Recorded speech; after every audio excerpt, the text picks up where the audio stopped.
On part one of my conversation with George Torok, we spoke about going from lecturing to your audience to engaging your audience.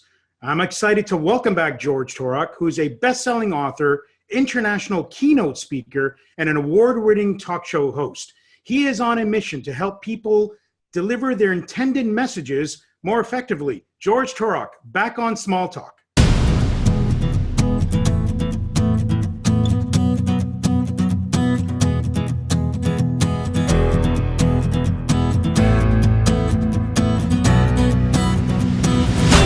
George Torok of Superior Presentations, back on Small Talk for part two of another amazing conversations. Welcome back. I'm delighted to be back. The conversation continues. Conversation continues. Now, this time around, we want to hone in on one specific area that you are finding has really been lost with presenters and individuals who are trying to be superior presenters, and that is the art of engagement. Explain that to our viewership, George. Well, why it's important is because you cannot hold the attention of the audience. Many people think there's a magic pill. You just need to do one thing and you have the attention. No, you have their attention for a few moments and then you lose it and you need to get it back. The way you get it back is by re-engaging them. And you need to sprinkle the engagement throughout the presentation. So explain to us how you would do that. How would someone, as you just said, sprinkle the engagement amongst your audience through your presentation? Well, think about if you are talking to a friend, as we're talking here, we're having a discussion. If you're having a discussion and you want to keep the discussion interesting, not one-sided, you want to keep it interesting so you engage with your listener. One way might be to ask them a question.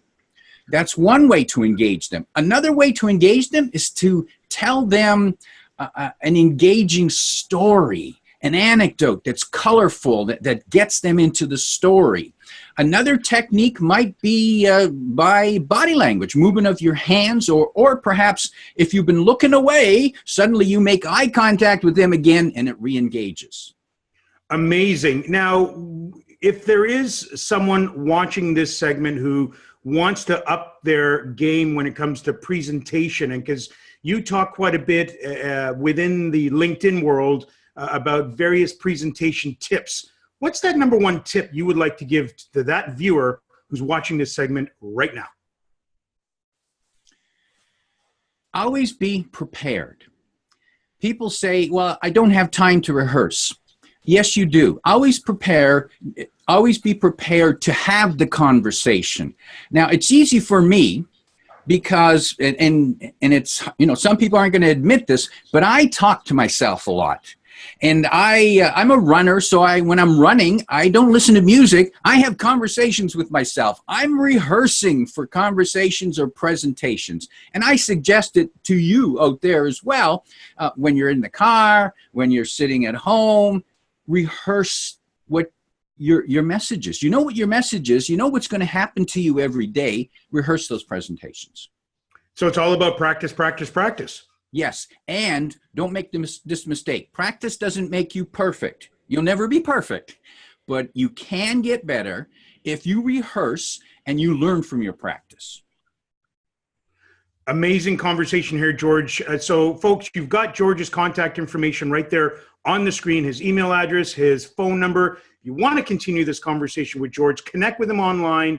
If you don't want to do that, or perhaps you just want to give him a call and continue your conversation from there, certainly do so. Now, George, last time you were on the show on part number one, we asked you one question, and that is, if you had a chance to have a small talk conversation with anyone living or past, who would it be? You mentioned Albert Einstein back then. Do you have someone else in mind this time? Leonardo da Vinci. Aha. Now, why Leonardo da Vinci?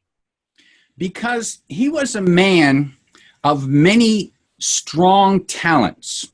And I would be curious to know how he was able to balance these talents and interests and become masters of more than one pursuit. Amazing, George. This has been an awesome conversation. Thank you again for being on Small Talk. It's been an honor and a pleasure. We hope to see you very soon. Look forward to talking with you again, Javed. Thank you for now. Thank you to George Torok of Superior Presentations for joining me on Small Talk. Now it's your turn. Please comment, subscribe, and share. Now, if you've got a topic you'd like to discuss on the show, please give me a call or send me an email. We'll talk with you next time.